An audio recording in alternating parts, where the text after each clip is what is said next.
are guys that we're going to try to redshirt unless things change, and green are guys that we're going to play from day one. But again, that could change. We had a guy yesterday that was a yellow that we had a conversation with today, and he became a green. And that's based on their preparation and how they work. That's based on the guys in front of them that we feel like they're going to be ready to do their jobs. So right now, I think we have 4 guys that we have as green right now, and I think that is Polk, that is Juwan Johnson, that is John Reed, and that is Saquon Barkley that are greens. And then there's another group of probably about 12 to 14 guys that are yellows, and then after that. And to be honest with you, there is a larger number than I've ever been associated with that I think we could legitimately play this year, and they would play well. I think we're finally getting back to a little bit more of a normal situation where now we're really making decisions on what's in Penn State's best interest long term and what's in the young men's best interest long term. One of the challenges that we have here, and it's a good challenge to have, is we graduate so many guys in 3 to 3.5 years. That's a little bit of the struggle, I think, is do I redshirt a guy and now he doesn't come back for his 5th year because he's already graduated, and now you've spent that time investing and you don't have him. So that's the challenge. That's the art of what's the best way to take advantage of your roster. But that's where we're at right now. And again, that could change weekly. I think you guys heard me tell the story before at a previous institution, but a young man named Dominique Foxworth, and he was redshirting up till the last few weeks of the season, and we burned his red shirt, helped us play well, and he went on and played for a long time in the NFL and has had a great career. So every situation is kind of unique and different. James, what's Mike Gesicki shown you in camp so far, and you expect him to have a bigger role in the offense this year?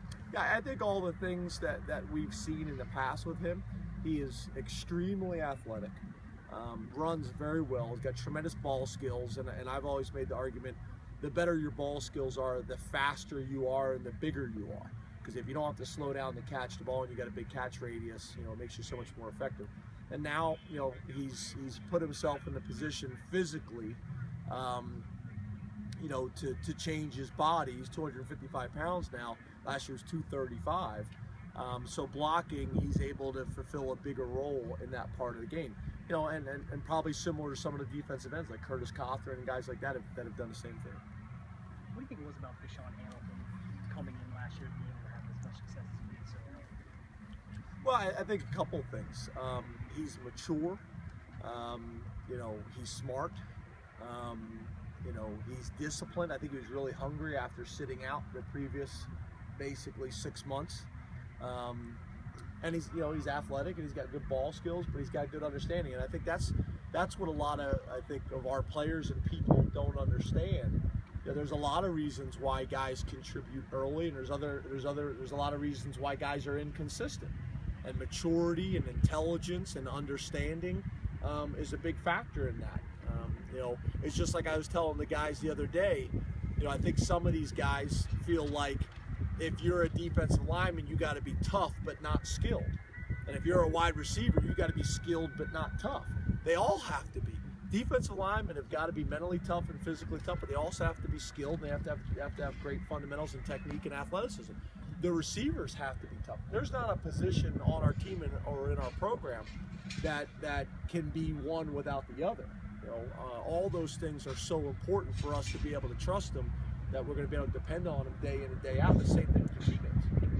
Coach Dan Johnson, in-state guy, pretty versatile in high school. QB, linebacker. He's also a wrestler. 2-time state champion. Yeah, he's very impressive. What do you think of his team? Yeah, he just got here yesterday, so it's hard to say. He wasn't a guy that was in our 105 of camp. We wanted to, just the numbers didn't allow us to do that, but he's here with us now. It's too early for me to tell. He was here all summer. He's gotten bigger, he's gotten stronger, but I can't really speak on it because he hasn't even put on full pads yet. What can you do with those extra guys here now, though, that maybe you weren't able to do before they were allowed to come? Not a whole lot, to be honest with you. It's not like last year when our numbers were down and those guys really helped. We were still able to practice the way we want to practice with a normal model. but those guys do. They create more depth. They create more, opportunities, for us to practice the way we want to practice. And now you're not modifying things when you lose guys. So, going from, I think we go from 105 to 121 after the first day of school. And then after the first game, we have a little bit more flexibility after that as well. So, those guys are helpful. It's becoming a lot more competitive. I said to the team and the coaches yesterday, standing on the field in the stadium last night. We went to the stadium last night because I wanted to make sure that the first time we played a night game wasn't that game. So we had to practice in that environment. And just standing out there and looking at our D-line, they just look differently. You look at our safeties, they look different. You look at the wide receivers, the whole group, has improved. Their bodies, their movement, their athleticism, their understanding. So we just look like a different team right now. Still got a long ways to go. Don't get me wrong, but I'm really pleased with the progress the guys have made. On that new roster, Cole Farmer's back at safety. What went into that move? He was at linebacker to start the season. Yeah, I think a lot of different things. Most importantly, you're trying to get the guys on the bus, and then you're trying to get them on the right seats on the bus. And whenever you're recruiting guys out of high school and you're making projections, that's what you're trying to figure out. So we had a need at the outside linebacker, the field linebacker last year. So, because of his body type and his athleticism, we said, let's give him a chance. But, again, you're talking about a guy who played tailback in high school and asking him to do those things, and just wasn't able to compete for the number 2 job last year. So he kept developing and doing a great job. We have a need right now at safety. We had 4 safeties that we feel pretty good about. We need a 5th guy, and was the 5th guy Aaron Monroe and burn his red shirt and make him a green and play him from week 1? Or is it Koa Farmer? And Koa's strengths right now are his speed and athleticism. He runs 4.4. And where he struggled is closer to the box as a linebacker. Those things just haven't come natural to him yet. So moving him back to safety and allowing to take advantage of some of his strengths right now, we thought was the right thing to do. Now, a year from now, 2 years from now, does he move back maybe to that field linebacker? Possibly. We'll see. But right now, it's just getting him in the best position that he had a chance to help our football team in a positive way. I think he's got a big impact on special teams. Would Von Walker be number 2 at field linebacker now, or is there a competition there? At this point right now, but again, we'll announce a depth chart here pretty soon. If we just keep talking, you guys will ask me every position, and you'll have the depth chart. But we'll announce that here pretty soon. But yeah, if we were going to play this Saturday, I would say Von Walker's, probably in that argument. Yes, sir. James, what did Brandon Polk do to kind of distinguish himself? Because you look at his size and 168, I think he is. What do you like about him? What kind of games do you think? He did some good things at camp. He runs well. He's extremely fast. Harris, what did he do in the preseason to kind of step up and secure that job? Because the first time we talked to you, you said he's still kind of coming along, still kind of learning. Yeah, nothing really dramatic. He's just getting better. He's getting better in his footwork. He's getting better in his hand placement. He's getting better in his assignments. He's more confident in what he's doing. I do think there's the big difference is he's got 4 other guys next to him that are taking a much more active role in his success, telling him specifically what to do and making the calls and things like that. But it's not like, one thing just happened. It's just his work ethic, his attitude, and he's getting better. He's still got a long ways to go, but I think he's improved, and I think right now at this point he gives us the best opportunity to play and play well. James, how do you feel about the place kicking job, and has somebody emerged yet? I think it's still a concern for us. I think place kicker and punter is still a concern. We knew that going in to the all season. We all talked about Mike Hull. We all talked about the defensive ends. We all talked about the offensive line, and we talked about the kicking. And I think that's still a concern. Right now, I think if you just we document everything. So every single kick, the time that the kick got off in operation, the time that the punt got off in operation, the hang time, the ball location, the distance, everything. Joe Julius statistically is in the lead right now, but there's inconsistency right now. I think Tyler is right there with them. And when I say he's ahead statistically, it's close. Same thing with Daniel Pascarella. He's in the lead, but it's close. Gula's really come on in the last week. But that's still an area that we need to get, cleaned up. We've decided that we're probably going to emphasize special teams a little bit more in these next 9 days to make sure that we can get some of those areas more consistent and we feel confident about. Coach, your returners on special teams, what have you seen so far that over the next 9 days that you have to work on more?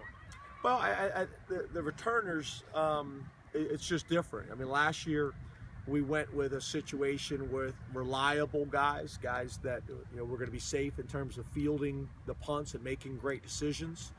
And maybe we had some guys like Tompkins last year. We thought maybe he could bring a little bit more juice, but again, the consistency in catching the ball and decision making. So this year we're in a position where we feel confident with those guys fielding the balls and communicating, and also have the ability to make some plays. So I think as a punt returner, I think Mark Allen's in that conversation. I think Tompkins in that conversation. I think Polk's in that conversation. As a kick returner, I think you got Koa Farmer in that conversation. I think you have Nick Scott in that conversation. I think you got Saquon Barkley in that conversation. And to be honest with you, until it's live, you don't really know. So, it might be a situation where we rotate those guys every kick until somebody separates himself from the pack. All of them are catching the ball really well right now, but we've only done so many reps of live field special teams. So, seeing what those guys are going to do in a live situation with the lights on, it may take us a couple weeks to figure that out.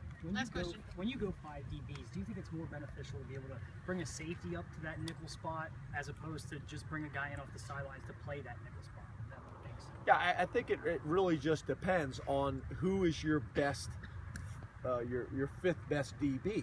So it's just kind of like the offensive line. When you have an offensive lineman go down, it's not always just the left tackle for the left tackle. It's how do you get the best 5 on the field again? And I think it's the same thing with DBs. With the nickel or star or however you want to characterize it, if your 5th best DB is a corner, then it's the corner and you adjust accordingly. If your 5th best DB is a safety, then it's the safety coming and you adjust accordingly. And what we've done is we've trained both Grant Haley to slide into that nickel spot, and we've trained Jordan to slide into that nickel spot as well. I think in a perfect world, we'd love to use Jordan in that situation, but it really has more to do with who's the next best DB to come in at safety or at corner.